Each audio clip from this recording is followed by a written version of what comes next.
हावा धक्के जड़े मृत चापा उत्तेजना कलिंगनगर शिल्पांचल दिनक दिन दुर्घटना बढ़िबार लगी। दुर्घटनार घटिला वृद्धों जीवन। जिंदल गाड़ी पार्किंग पे अकाल गला जीवन नहीं परिवार पक्षर अभियोग।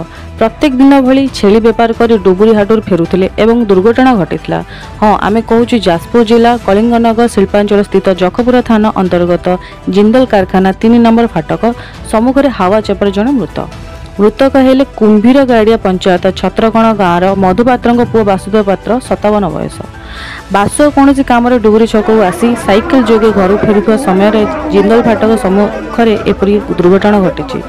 लोड थिबा हावा गाड़ी भूल जो एपरी जनक जीवन चली जाइए शुणा मिलूँ। जखपुरा पुलिस घटनास्थल पहुंची मृतदेह व्यवच्छेद दानगदी गोष्ठी स्वास्थ्य केन्द्र को पठाई। थाना गाड़ी जबत थिबा बेले क्षतिपूरण चापा उत्तेजना देखा। मृतकों संपर्क को जिंदल कारखाना सुरक्षाकर्मी गुंडागर्दी कर अभियोग करपटे कलिंगनगर अतिरिक्त एसपी एस टोप कहते तदंत चली और पर कार्यानुष्ठान नियाजिबो। Bureau report S live.